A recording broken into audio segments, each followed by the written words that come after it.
इसे समझिए ऐसे कि बोर्ड ऑफ पीस में अमेरिका के अलावा शामिल 9 मुस्लिम देशों ने गाजा विकास के लिए 7 अरब डॉलर की राशि देने की घोषणा की।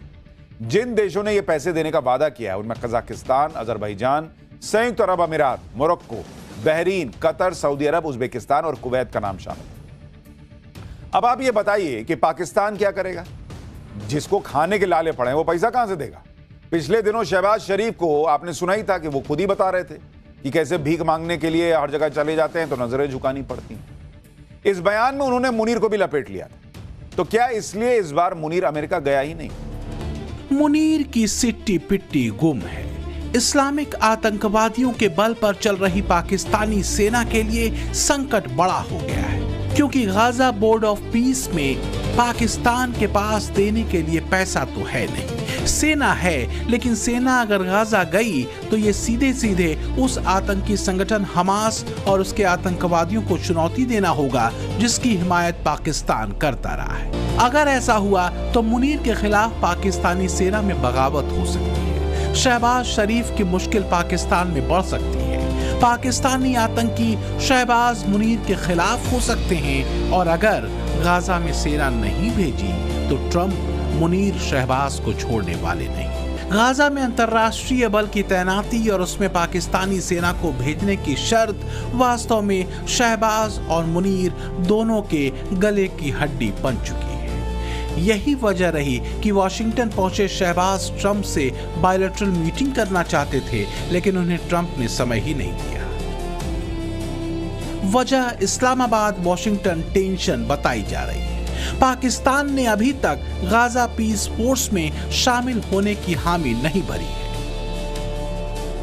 बहरहाल इंटरनेशनल लेवल पर एक और बड़ी हेडलाइन बनने वाली है पीएम मोदी के इजराइल दौरे की। एक जबरदस्त, शक्तिशाली और संवेदनशील रिश्ता है भारत और इजराइल का, दोस्ती, भरोसे और व्यापार का। 25-26 फरवरी को पीएम मोदी दूसरी बार इजराइल के दौरे पर होंगे। इससे पहले पीएम मोदी 2017 में इजराइल पहुंचे थे। रक्षा संबंधों के नजरिए से पीएम मोदी का इजराइल दौरा बेहद अहम है। रक्षा समझौतों में बैलिस्टिक मिसाइल रक्षा प्रणाली, लेजर हथियार, लंबी दूरी की स्टैंड ऑफ मिसाइलें और ड्रोन का संयुक्त विकास शामिल है।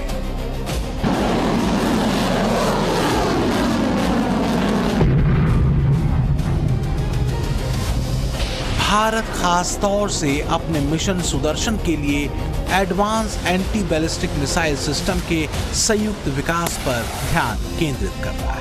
इसका उद्देश्य है भारतीय क्षेत्रों को लंबी दूरी की मिसाइलों के खतरे से बचाना।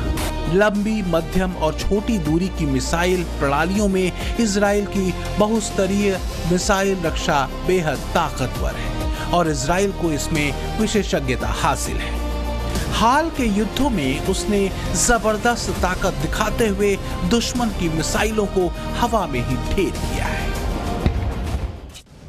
अमेरिका ट्रेड डील के बाद अगर कुछ लोग ये सोचकर बैठे हैं कि भारत अमेरिका के संबंध अब पुराने दौर में लौट चुके हैं, तो इस सोच को जितनी जल्दी बदल दिया जाए उतना अच्छा है। क्योंकि सच यही है कि पीएम मोदी बहुत धैर्य के साथ कूटनीतिक रूप से सधी हुई चालें चल रहे हैं। ट्रंप हर मंच से मोदी को अपना दोस्त बताते हैं, हर मंच पर मोदी का जिक्र करते हैं, पर नरेंद्र मोदी ने एक मित्र के तौर पर बहुत सधी हुई प्रतिक्रियाएं ऐसे बयानों पर दी। कहते हैं ना कि रहीमन धागा प्रेम का मत तोड़ो चटकाए, टूटे से फिर ना जुड़े, जुड़े गांठ पड़ जाए। ठीक वही हाल है भारत अमेरिका ट्रेड डील को लेकर, लेकिन संदेश क्लियर है कि डिप्लोमेटिक लेवल पर और कारोबारी तौर पर संबंध अब चलेंगे। इससे ज्यादा वो वार्म फ्रेंडशिप वाली बात नहीं रहेगी। हाल के कुछ महीनों में चाहे फ्रांस के राष्ट्रपति मैक्रों हो, ब्राजील के राष्ट्रपति लूला दा सिल्वा हो, यूरोपीय यूनियन के नेता हो, सबके साथ पीएम मोदी की केमिस्ट्री और दोस्ती शानदार दिखी। और आप गौर करिए, ये वो नेता हैं जिनका मजाक ट्रंप उड़ाते हैं। इसलिए कहा जा रहा है कि दुनिया में एक नए गठबंधन की आहट तो नहीं है। संकेत तो मैक्रों के उस बयान से भी निकाले जा रहे हैं जो उन्होंने भारत फ्रांस संबंधों को लेकर दिया कि हमारे पास सिर्फ एक रणनीतिक साझेदारी नहीं है, हमारे पास एक विशेष वैश्विक रणनीतिक साझेदारी है। भारत रुकने को तैयार नहीं। अपने विकसित भारत के लक्ष्य के साथ मोदी दुनिया भर में मित्रता संदेश लेकर निकले हैं। यूनिपोलर वर्ल्ड ऑर्डर के बजाय मोदी हमेशा मल्टीपोलर वर्ल्ड ऑर्डर की बात कहते हैं। सच ये है कि मोदी के ट्रस्ट, ट्रेड और ट्रांसफॉर्म की ट्रिनिटी ने भारत पर ईस्ट से वेस्ट तक भरोसा बढ़ाया है। भारत के वसुधैव कुटुंबकम के इसी सूत्र ने दुनिया को अपनी ओर खींचा है। आज के दौर में ट्रंप और अमेरिका की नीति के चलते वेस्ट की परिभाषा बदल चुकी है। आज वेस्ट का मतलब सिर्फ अमेरिका है। भारत ये बात बहुत अच्छे से समझ चुका है। पिछले कुछ सालों में यूरोप ने भी अपने आप को अमेरिका के साए से निकालकर अलग खड़ा करने की कोशिश की है। इसके पीछे जो सबसे बड़ी वजह रही है वो है ट्रंप की यूरोप को ह्यूमिलिएट करने की पॉलिसी। लिहाजा भारत ने अपनी नीति में यूरोप पर फोकस करना शुरू किया है। यूरोप के साथ मदर ऑफ ऑल डील हुई, फ्रांस के साथ मजबूत रक्षा समझौता हुआ, एआई समिट में स्पेन, फिनलैंड जैसे यूरोप के 26 देश शामिल हुए, तो वहीं भारत यूके के बीच अहम फ्री ट्रेड डील भी हो ही चुकी है। मोदी भारत के लक्ष्यों को लेकर अपने क्लियर रोड मैप पर आगे बढ़ रहे हैं। एक ऐसा ही रणनीतिक गठबंधन है पैक्स सिलिका, जिसमें भारत की एंट्री हो चुकी है। भारत की अगुवाई वाले इस संगठन के जरिए क्रिटिकल मिनरल और परमानेंट मैग्नेट की सप्लाई चेन को बनाए रखने का लक्ष्य है। माना यह जा रहा है कि पैक्स सिलिका क्रिटिकल मिनरल और परमानेंट मैग्नेट की सप्लाई चेन को बनाए रखने में एक अहम भूमिका निभा सकता है।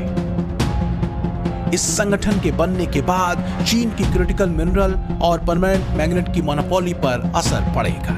पैक्स सिलिका पहल क्रिटिकल मिनरल्स, सेमीकंडक्टर और एआई से जुड़ी ग्लोबल सप्लाई चेन को बनाए रखने में मील का पत्थर साबित हो सकता है। इसमें अमेरिका, जापान, दक्षिण Korea, Australia, Greece, Israel, Qatar, Singapore, United अरब अमीरात और यूनाइटेड किंगडम जैसे देश शामिल हैं। अब इसमें भारत भी शामिल हो चुका है। आधुनिक विश्व को चलाने के लिए जिस प्रोसेसिंग पावर की जरूरत है, उसमें भी भारत अब दुनिया के टॉप देशों के साथ आने का प्रयास कर रहा है। यानी भारत सॉफ्टवेयर और हार्डवेयर दोनों पहलुओं पर एक साथ काम कर रहा है। भारत के इसी विजन पर दुनिया का भरोसा बढ़ा है। यही भरोसा बदलते ग्लोबल ऑर्डर में भारत की पहचान को और मजबूत कर रहा है। जियोपॉलिटिक्स में भारत एक प्रभावशाली कूटनीति, स्थायी और तेज अर्थव्यवस्था, रक्षा क्षेत्र में बढ़ती आत्मनिर्भरता, टेक्निकल इनोवेशन और ग्लोबल साउथ की दमदार आवाज के तौर पर अपनी लीडरशिप की दावेदारी रखता है। एक दशक में भारत ने दुनिया के मंच पर अपनी तस्वीर बदली है। बदलते ग्लोबल ऑर्डर, युद्धों और ट्रेड प्रतिस्पर्धा से बने अविश्वास के माहौल में भारत एक उम्मीद की तरह है, एक भरोसेमंद दोस्त भी, एक विश्वसनीय पार्टनर भी और मुश्किल दौर में दुनिया को जोड़ने वाला एक अहम केंद्र भी। इसलिए दुनिया कहती है कि नया भारत मोदी नीति की सबसे मजबूत तस्वीर है। Bureau report, times now, Navbharat. पाठशाला की एक्स्ट्रा क्लास में अब नेक्स्ट चैप्टर। प्रधानमंत्री मोदी बार बार रिफॉर्म, परफॉर्म और ट्रांसफॉर्म की बात करते हैं और संकल्प की इसी कसौटी पर कसकर भारत आज नेक्स्ट लेवल का परफॉर्मेंस दे रहा है। रोज नए नए इतिहास रच रहा है। कल ही नई दिल्ली में एआई समिट का समापन हुआ, जिसमें भारत के एआई सुपर पावर बनने की झलक दिखी। और इसी समिट के करीब भारत और फ्रांस के बीच एक ऐसा करार हुआ जिससे बनते सशक्त भारत में एक नया चैप्टर जुड़ गया। फ्रांस और भारत की इस डील से मुनीर और शहबाज की नींद उड़ी हुई होगी। अमेरिका और चीन जैसे देश अलर्ट मोड में होंगे। लाहौर से इस्लामाबाद तक अभी से ही ये कमेंट्री चलने लगी है कि बॉस खरीदे हुए राफेल से ही भारत पाकिस्तान का भूत बना देता था। अब तो भारत में राफेल की फैक्ट्री लगने वाली है, तो पाकिस्तान का क्या ही होगा। पाकिस्तान में अलग लेवल का खौफ चल रहा है और यह हम नहीं कह रहे, वहां के लोग ही कह रहे हैं। देखिए स्पेशल रिपोर्ट। वो जब उड़ान भरता है, आसमान थर्रा उठता है।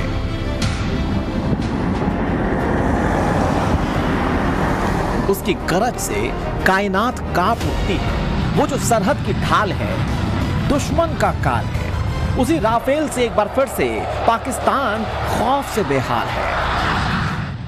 भारत में ही बनेंगे राफेल, पाकिस्तान में खौफ का ब्रेक फेल। हिंदुस्तान की सरहद का ढाल, पाकिस्तान डर से बेहाल। जिन्नापुर में डर है, 2026 में भी मई वाला मंजर है। बॉर्डर पार के आतंकी मुल्क में इन दिनों ऐसी ही दहशत है। लाहौर, कराची से लेकर पेशावर तक एक ही बहस हो रही है। 26 की फरवरी में पाकिस्तानियों को 25 की मई वाला डर सता रहा है। वैसे तो पाकिस्तान राफेल के नाम से ही घबराता है। ऑपरेशन सिंदूर के बाद राफेल का जिक्र आते ही पाकिस्तान के हुक्मरानों से लेकर फर्जी फौजी जनरल और पाकिस्तान के पाले पोसे आतंकी बिलों में दुबक जाते हैं। लेकिन पाकिस्तान में इस वक्त क्यों राफेल से बारूद बरसने का खौफ है, ये जानना जरूरी है। असल में रक्षा मंत्रालय की डिफेंस एजुकेशन काउंसिल ने भारतीय वायुसेना के लिए 114 लड़ाकू विमान देश में बनाने की मंजूरी दी थी। ये मेगा डील 3,60,000 करोड़ की होगी। इस मेगा डील के तहत भारत 114 अतिरिक्त राफेल लड़ाकू विमान खरीदने जा रहा है। डील के मुताबिक 18 जेट फ्रांस से तैयार हालत में आएंगे। बाकी 96 जेट्स को भारत में असेंबल किया जाएगा। यानी दुनिया का सबसे घातक लड़ाकू विमान अब भारत में ही तैयार होगा। यह देश का सबसे बड़ा डिफेंस एग्रीमेंट है, जिसमें इंडियन एयरफोर्स की ताकत कई गुना बढ़ जाएगी। भारत और फ्रांस की दोस्ती देख पाकिस्तानियों को जिन्ना के मुल्क का स्याह मुकद्दर नजर आने लगा है। वैसे भी ऑपरेशन सिंदूर के दौरान राफेल लड़ाकू विमानों ने जिस तरह पाकिस्तान के पाले पोसे दहशतगर्दों के ठिकानों को कब्रिस्तान में तब्दील किया, उससे पड़ोस का आतंकी मुल्क अभी तक सदमे में है, जो अब और बढ़ने वाला है। पाकिस्तानी मानते हैं, जानते भी हैं कि जिस तरह जिन्ना के मुल्क की करतूतें हैं, उससे राफेल से बारूद पाकिस्तान पर ही बरसना है। इसीलिए मातम अभी से मनाया जा रहा है। ये तो शुरुआत है। जिस तरह से भारत की तैयारी है, उससे पाकिस्तान का परमानेंट पाताल में समाना तय है, क्योंकि फ्रांस ही नहीं, दुनिया का हर ताकतवर और तरक्की पसंद देश हिंदुस्तान के साथ है। अब इस साल जनवरी की ही बात कर लीजिए। रूस ने सुखोई 57 फाइटर जेट को लेकर कमाल का ऑफर दिया। कहा कि भारत के लिए Sukhoi 57E stealth fighter jet का पूरा पैकेज रेडी है। अगर ऑफर कबूल करते हैं तो राफेल से भी आधी कीमत पर रशियन फाइटर जेट्स मिल जाएंगे। इतना ही नहीं, रूस ने भारत को सुखोई 57 की पूरी टेक्नोलॉजी ट्रांसफर करने और लोकल प्रोडक्शन करने का ऑफर भी दिया। यानी भारत अपने देश में यह फाइटर जेट बना सकता है।